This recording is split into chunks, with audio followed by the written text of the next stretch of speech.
ng Ama, at ng Anak, at ng Espiritu Santo. Amen. Pinakamamahal namin Diyos, aming Yahweh El Shaddai, pinupuri ka namin at pinuluwalhati, pinasasalamatan, dinadakil at sinasamba ang iyong banal at makapangyarihang pangalan. Salamat po sa biyayang kaligtasan at sa ika-32 anibersaryo ng gawain mo sa dakong ito. Nawa po'y pagpalain kami lahat at ang mensahe mo, Panginoon, na may tunimo sa aming puso at maghatid ng kaliwanagan sa buhay ng mga mananampalataya. Diyos, dalangin po namin punuin ng iyong kalwalhatian ang lugar na ito at sundan ng iyong himala, tanggap pababalaghan ang mensahe ito. Gamitin ang lingkod mo mightily, boldly, and powerfully. Sa pangalan ni Jesus, kasama mo at ng Espiritu Santo Diyos, magpasawalang hanggan.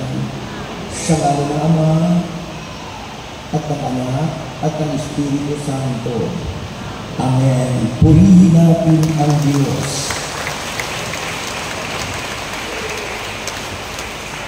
Ang aking pong mensahe iatid sa inyo ay inspirational message. Ano po ba ibig sabihin ng inspirational? Nakaka-inspire. Amen? Inspirational. Kailangan nakaka-inspire. Nakakapagbigay sigla. Nakakapagbigay kaligayahan. Nakapagbibigay ng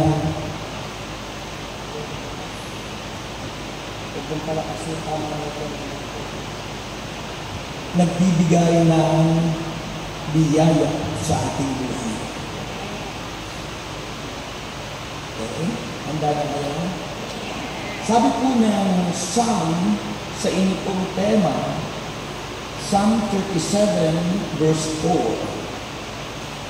Sabi ito, delight yourself in the Lord,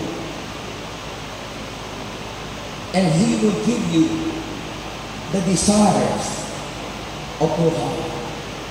Sa Tagalog, sabi po nito, sa Diyos mo hanapin ang kaligayahan at ang pangarap mo, iyo makakamtan.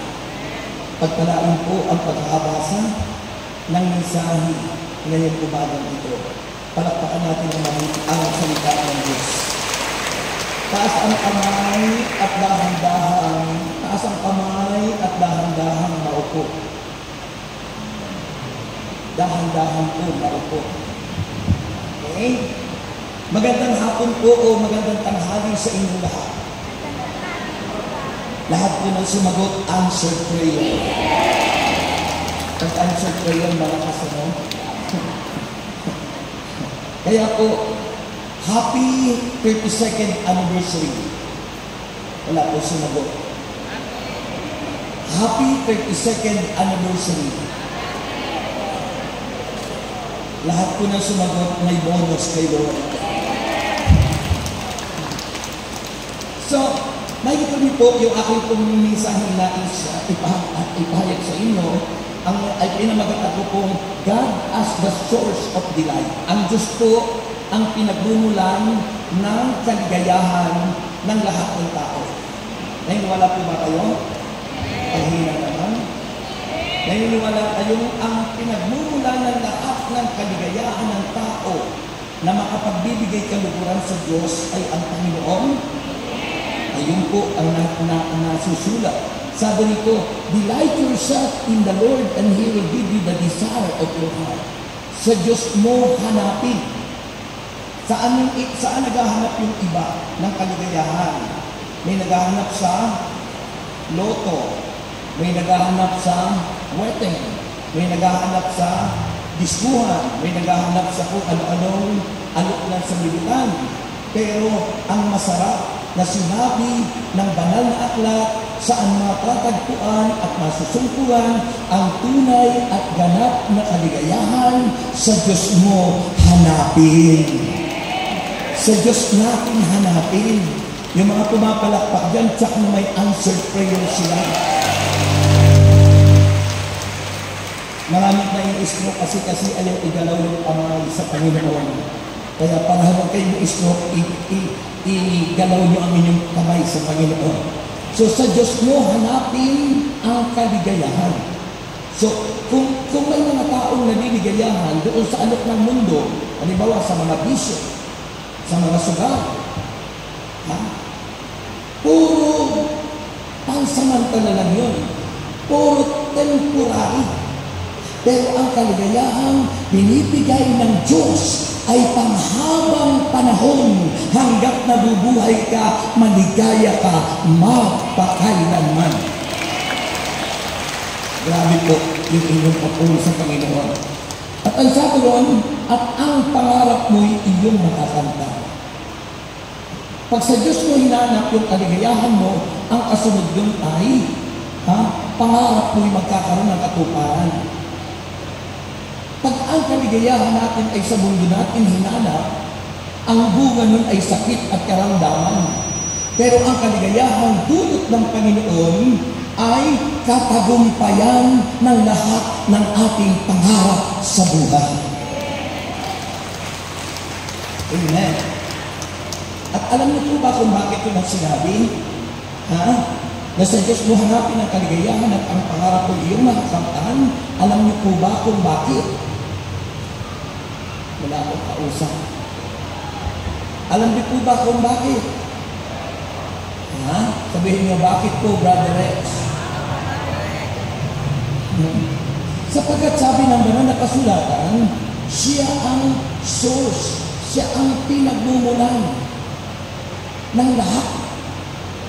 God as the source of delight, and not only the delight, hindi lamang ang kaligayahan, ang Diyos ang pinagmumulan ng lahat ng ating pangangailangan. Grabe. Kasi akala natin minsan sa ating sarili, akala natin sa ating lakas, sa ating sikap. No, brothers and sisters. Lahat ng ating tinatamasay mula sa Panginoon. Lahat ng ating natatanggap ay mula sa Diyos. Ang tagumpay natin ay mula sa Panginoon. Mayroon po akong nabasa, nakapost sa Facebook, social media. Sabi nung nag-graduate siya ng college. Ang sabi niya, lahat ng itong nangyari sa buhay ko ay mula sa ating pagsisikap at sa aking lakas. Ay, sabi ko, kawawa naman yung taong yun. Sapagkat ang lahat ng tagumpay at lahat ng ating mga nakakamit ay galing sa Panginoon. It is through Christ our Lord Jesus Christ. Sabi ni St. Paul, diba? In all things God works together for good. Lahat po yun, mga kapatid. So, una-una po, yung word na delight, yung kaligayahan. Ano po bang ibig sabihin ng delight, kaligayahan? It is a sense of joy. Kagalakan. It is a sense of joy and pleasure. Pleasure, experience, especially through achievements or relationship. Ano yung tinutukoy ng relationship? Not only relationship in our family, not only relationship with our friends or our community, but the best is our relationship sa Diyos, ang ating ugnayan, pakikipag-isa sa ating Diyos na buhay na si Yahweh El Shaddai. Diba? Ang sarap po ng ikaw ay may ganap na ugnayan sa Diyos. Relationship with God. Ganap yung iyong kaligayahan. Ano? Pero nung tayo wala pa sa Panginoon, masaya nga tayo, pero parang kulang. May hinahanap ka. Kala mo ang hinahanap mo yung boyfriend. Ano? Binigyan ka ng boyfriend, pero bakit kulang pa? Iniisip mo baka naaalangan ka doon sa binigay ng Diyos na boyfriend kasi baka naghanap ka pa na mas gwapo. Ibinigay naman lahat. Pero bakit may hinahanap ka pa? Kasi one thing is needed. Ano ang kailangan natin upang maging ganap ang ating kaligayahan? Yung tumpak at tamang pakikipag-ugnayan, relasyon sa ating Diyos na buhay, si Yahweh El Shaddai. Amen po ba? So, paano po yun nangyayari? How God as the source of delight, mga kapatid. Unang-una po, unang-una, yung delight in a person with God, yung pagka-persona ng Diyos. God is Spirit, ang Diyos po ay Espiritu. Pero, sino ang nagpapakilala sa atin sa Diyos?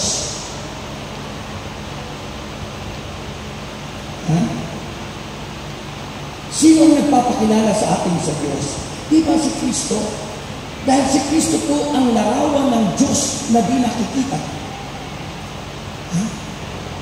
Si Kristo yung nagkatawang tao para makilala natin ang tunay na Diyos, ang nag-iisang Diyos. At dahil sa pagkakatawang tao ni Kristo ay nakikilala at natatanggap natin kung sino ang tunay na Diyos at buhay na walang hanggan, si Yahweh El Shaddai sa pamamagitan ni Kristo. Amen? Sabi ng Isaiah 61, makinig po kayo, Isaiah chapter 61 verse 10, sabi po rito ng Bible, buong puso akong nagagalak.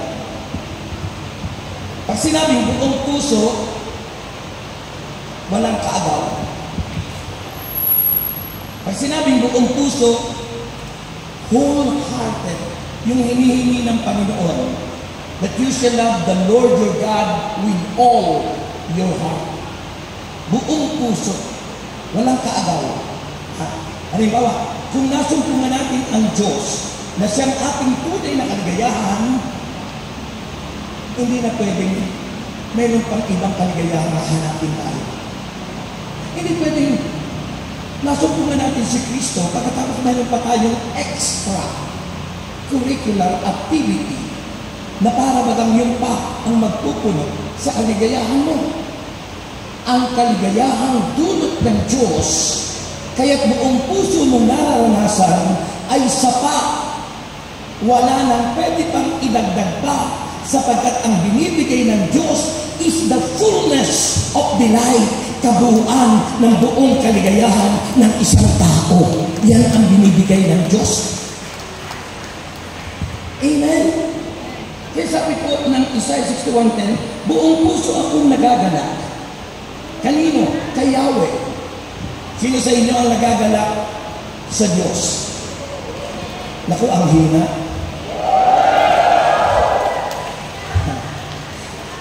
Kasi yung iba nagagalak sa mare-mare anong tumama. At ang kasayahan nila, tumama. Ay, alam mo, ang sarap ng kaligayahan mong nadadama sa Panginoon. Kaya sabi rito ni Propeta Isaiah, buong puso akong nagagalak kay Yahweh, sa Diyos. Buo, walang kahati, walang kulang. Pagkatapos sabi ron, dahil sa Diyos, ako'y nagpupuri. Yung bunga ng kagalakan ay ini-express, ipinakikita, ginagawa sa pamamagitan ng pagpupuri tulad ng pagpalakpak nyo, pagpupuri yun. Pagpupuri tulad ng pag-awit, pagsayaw, pagsamba. You express your delight unto God. Ini-express mo, pinapakita mo, pinapahayag mo. Sabi ron, dahil sa Diyos ako'y nagpupuri sapagkat sinuotan niya ako ng damit ng kaligtasan. Our faith in Christ Jesus, yung ating pagsampalataya sa Diyos, damit ng kaligtasan. Nung magkasala si Adan at si Eva, naging hubad sila. Nagkaroon sila ng damit na pansamantala, dahon, tinagni-tagni. Pero nung makita sila ng Diyos, sabi ni Yahweh, Adan, Eva, nasaan kayo? Sabi ko, narito po kami. Nasaan kayo? Nagtatago po kami sapagkat kami hubag. Pero, nang makita ni Yahweh, ano ang ibinigay sa kanilang damit? Damit ng pananampalataya upang ang taong nagkasala ay magkamit ng kaligtasan na bunga ng iyong pagtanggap sa binibigay niyang nagpapakilala sa Diyos si Jesucristo ang ating tagapagligtas. Sabi nito, sapagkat sinuutan niya ako ng damit ng kaligtasan at balabal ng katwiran gaya ng lalaking ikakasal ng palamuti sa ulo'y magagandang bulaklak gaya ng babaeng ikakasal na nakasuot ng alahas. Kinukumpara sa ikakasal yung isang taong binigyan ng damit ng pananampalataya na dahil sa pagsampalataya sa tagapagligtas, si Kristo na ibinigay ng Diyos para makilala ang tunay na Diyos ay nagiging lubos ang ating kagalakan. Nagiging lubos ang ating kagalakan. Siguro po'y nabusog kayong masyado sa break time, kaya hindi nyo maibigay ang the best na pagpupunan sa kanya. Nag-break time kayo, so kumain kayo ng masarap na handa, kaya hindi na maibigay yung the best na pagpupuri sa doon, ini-express, pinapahaya, mga kapatid. Then, sabi ko, pakinggan niyo, pakinggan kayo. Sabi po dito, yung pananampalataya kay Kristo, si Kristo ang larawan ng Diyos na di nakikita. Sabi ng Colossians chapter 1 verse 15, si Kristo, si Kristo yung larawan ng Diyos na di nakikita. Kasi yung unang dahilan kung bakit nagkakaroon tayo ng ganap na kagalakan sa Diyos is delight in the person of God. Ano po ang pagkapersona ng Diyos? Ibinigay si Kristo, nagkatawang tao si Kristo. Sabi po ng banal na kasulatan, si Kristo ay nagkatawang tao at dahil sa kanyang pagkakatawang tao, siya ang larawan ng Diyos na di nakikita. In other words, kapag nakita natin si Kristo, nakita natin ang Diyos. At dahil nakita natin ang Diyos kay Kristo, nagiging ganap ang ating kagalakan. Nagiging ganap ang ating kagalakan. Amen. Kahit ngayon sa ating pagtitipon, mamaya, pinakamataas na uri ng pagsamba, Eucharistia, nakikita natin si Kristo sa anyong tinapay. Na sa pamagitan ng iyan ay nagiging lubos ang ating kagalakan, the highest form, Eucharistia. In other words, a celebration of victory. Mayroon ba naman nagsiselebrate ng victory na malungkot? Ang ibig sabihin po ng Eucharistia, a celebration of victory, nagtagumpay na. Nagtagumpay ang mga Israelita, nagtagumpay tayong lahat. Nakatawid tayo mula sa makasalanang buhay tungo sa buhay ng kabanalan. Kaya dapat nagsiselebrate, masaya, nagagala sapagkat delight yourself unto God. Hanapin natin sa Diyos. Kaya dapat kaya nga sa opening song pa lang ng Eucharistia, ang inaawit natin,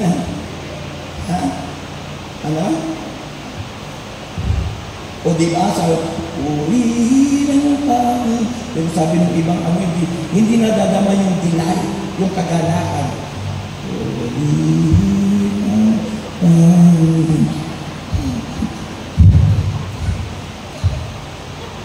Meron ba naman sa purihin ng Panginoon katapos ang awit? Purihin ang Panginoon.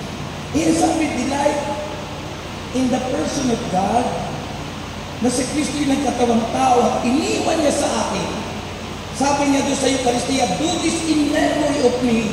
At sa pagkikipagkaisa sa Eucharistia, nagagalak tayo dahil kasama natin si Jesus sa ating pagdiriwang, kasama natin ang Panginoon.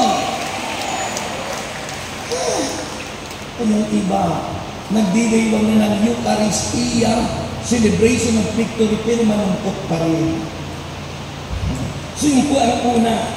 Pangalawa po, mga kapatid, delight in the Word of God. Mga kapatid ko Kristo. Kung sa una sa pagkapersona, pangalawa po, sa salita ng Diyos.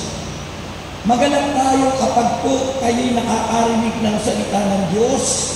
Magalak po kayo kapag pinapahayag ang salita ng Diyos. Sa Eucharistia, mayroon tayong liturgy of the Word. Yung pagbabasa ng Biblia. Pero madalas, yung hindi nakakaranas ng kagalakan sa salita ng Diyos, unang pagbasa, unang pagtulog. Pangalawang pagbasa, tulog na tulog. Kaya pagdating sa gospel, nananaginip na. So, ang kagalakan natin na nakukuha, una, sa pagkapersona ng Diyos sa pamagitan ni Kristo, at kasama natin si Kristo, araw-araw, lalo na kung tayo lagi nagsisimbang tulad nito, sa pamagitan ng celebration of victory, the Eucharist, at pagkatapos po, maganap po tayo in the Word of God.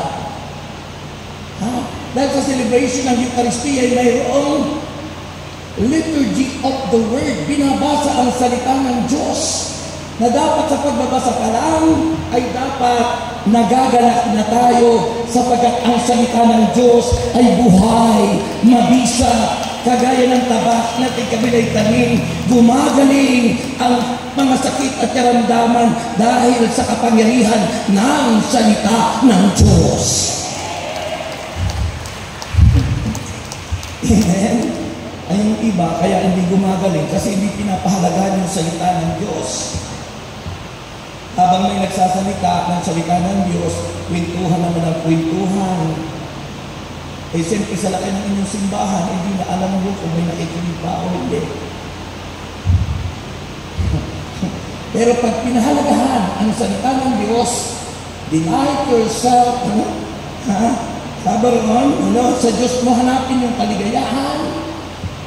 Saan mahahanap sa Diyos? Sa pagkapersona ni Kristo na siyang larawan ng Diyos na di nakikita.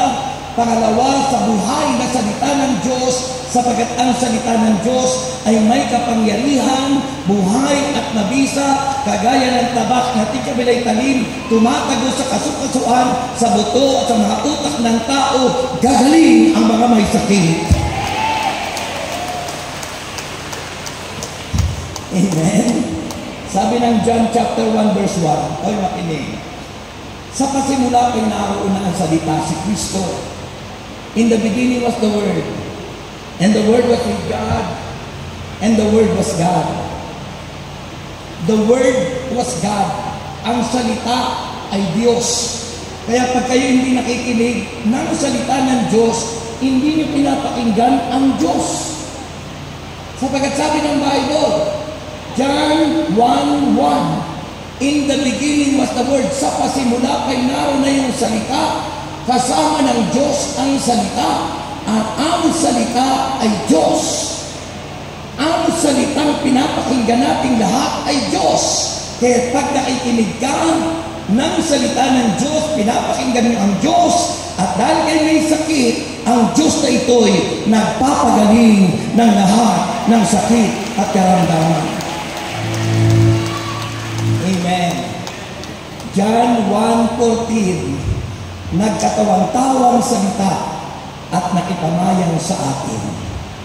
Nagkatawang tao ang salita at nakipamayang sa atin. So mahalaga, si Kristo,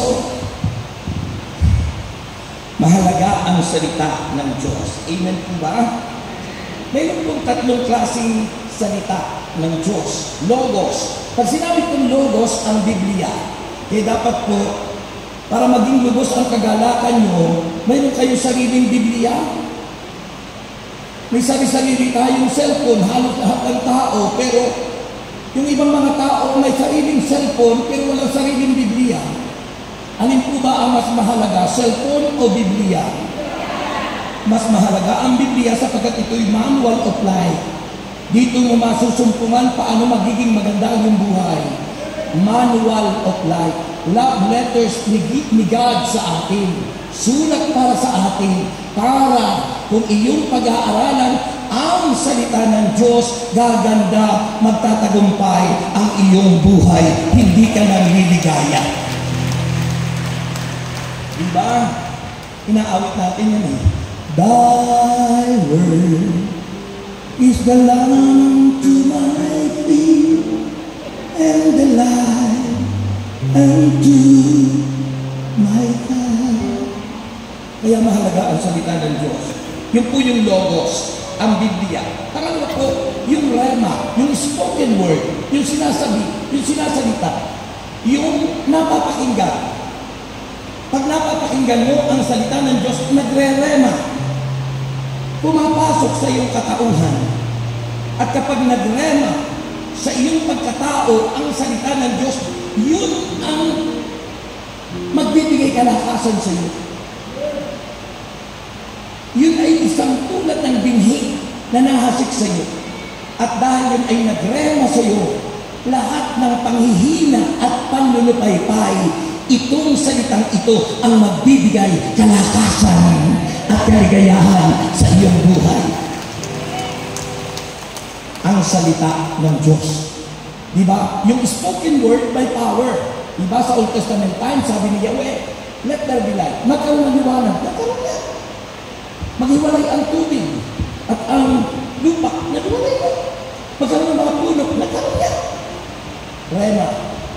Salita ng Diyos na binabanggit. At ang panghuling, yung verbo? Ang verbo. Sabi ng John 1:1 sa pagka-translate, yung verbo ay si Kristo. Verbo, Jesus Christ, the living word. Ang buhay na salita ng Diyos ay si Jesus. At kapag itong buhay na salita ng Diyos nasa ating puso, sabi po ng Mark chapter 7 verse 21. Marcos chapter 7 verse 21. Kung ano ang laman ng ating dibdib, siya ang ating magiging bukang bibig. Kaya pag si Jesus ang laman ng ating puso, siya puro pagmamahal, pag-ibig at magandang pangungusap ang maririnig sa atin. Eh pag hindi si Jesus ang nasa puso natin, siya, Kristiyano ka na pero nagmumura ka pa. Kristiyano ka na pero may mga salitang namumutawi sa bibig natin. Kasi kung ano laman ng bibig, yun ang bukang bibig. Amen. Amen. And finally, huwag na tayong aawit. Finally, panghuli, makinig kayo. Nagpapasalamat ako sa Diyos at nakabahagi ako sa inyong anniversary. Kasi po, kung hindi ito nakalagay sa mission order ko, hindi ako punta. Ubidin po kasi ako kung ano nakasulat sa mission order. So, at least nakalagay. So, salamat sapagkat nakita ko kayo.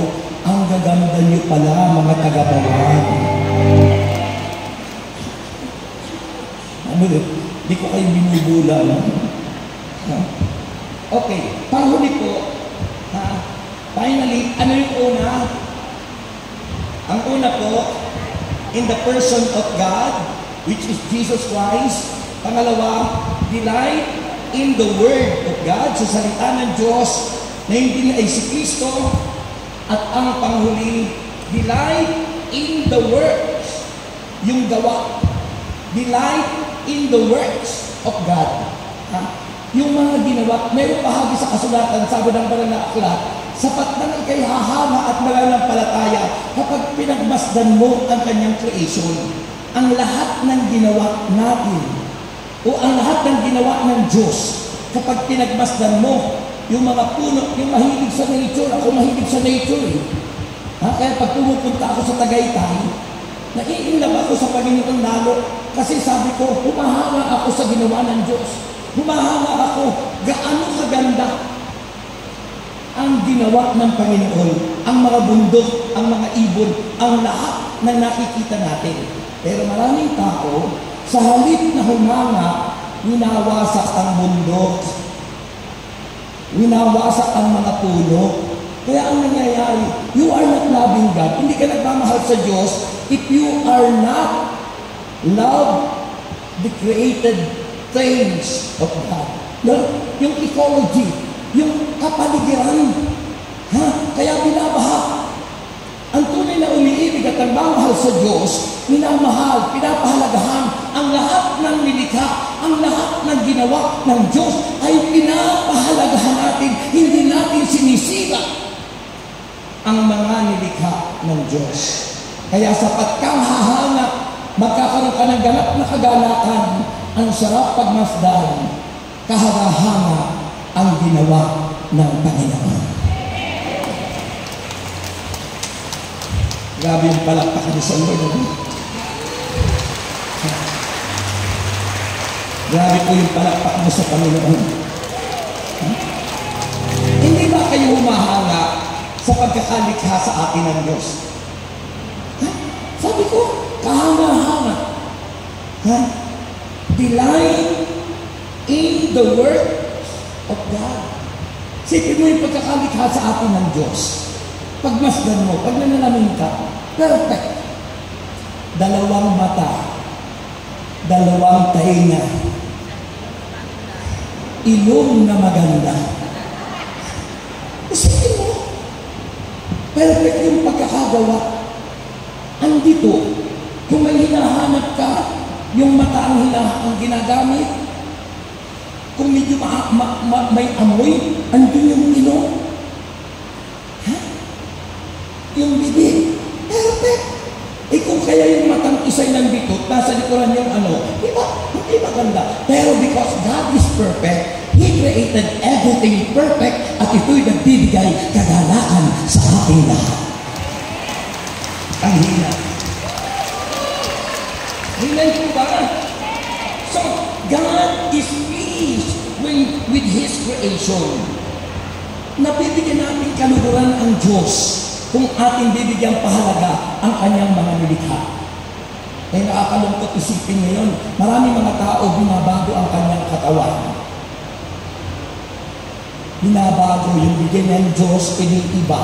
At ang pinakamalungkot, tandaan niyo po, nakinig po kayo, ang plano ng Diyos tayo magpakarami, pero ang gusto ng iba, diborsyo. Ang gusto ng iba, paghihiwalay. Ang gusto ng iba, ayaw nila ng family. Sinisira ng diablo ang pamilya. Samantala ang pamilya is the basic unit of society. Kung may magandang pamilya, magaganda at magiging maayos ang bayan. Kung may magandang bayan dahil maayos na pamilya, magiging maganda ang bansa natin. Kung wasak ang bawat pamilya, sino po ang apektado kapag po kayo'y nagdiborsyo o kayo'y naghiwalay? Family, ang mga anak, lahat po. Kaya we as Christian, we as Catholic, we are against divorce. And also remember, God choose our gender. Ang Diyos po ang nagbibigay sa atin kung sino tayo, lalaki ba tayo o babae. Hindi po tayo ang pumipili ng ating gender. Hindi po tao ang pumipili kung ikaw ay babae o lalaki. Diyos ang nagbigay sa atin. Kung tayo ay lalaki o babae, binigay ka ng Diyos na ikay lalaki, huwag mong baguhin ang pagkalalaki mo. Kung ikaw ay babae, magpakababae ka. Kung ikaw ay lalaki, magpakalalaki ka. Purihin ang Panginoon. Tayo na kayong lahat. And let's declare the goodness of God. Because God is good. Amen. Let's declare the goodness of God.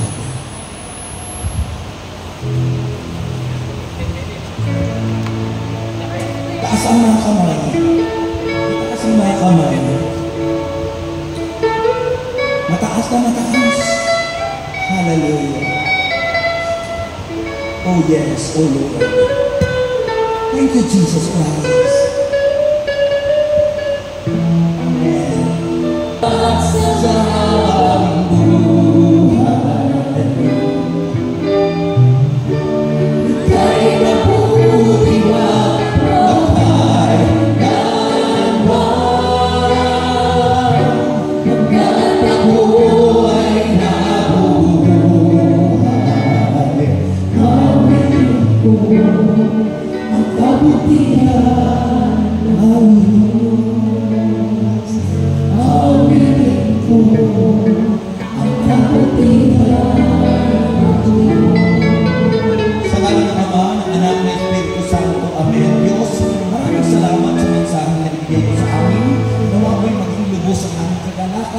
sa pamagitan ng iyong pagkapersona sa aming Panginoon sa Kristo, sa pamagitan ng iyong salita, Panginoon, at sa pamagitan ng mga nakikita namin mga ginawa mo sa aming buhay.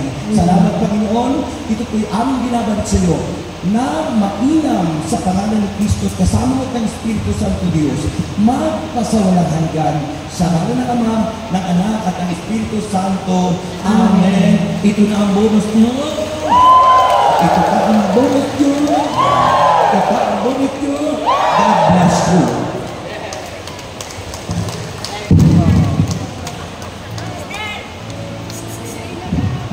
Purihin ng Panginoon, purihin ng Diyos, yung malakas na palakpak, bigay natin sa Diyos. Yan po, sa Diyos mo hanapin ang kaligayahan. Amen? Brothers and sisters in Christ, at ang pangarap mo'y iyong makakamtan. Amen? Delight in the person of Jesus, delight in the word, in the words of God, delight in the works, in His creation. Amen? Dan tayo liligaya ng Diyos. Amen. Sa pagkakataong ito, prepare yourselves.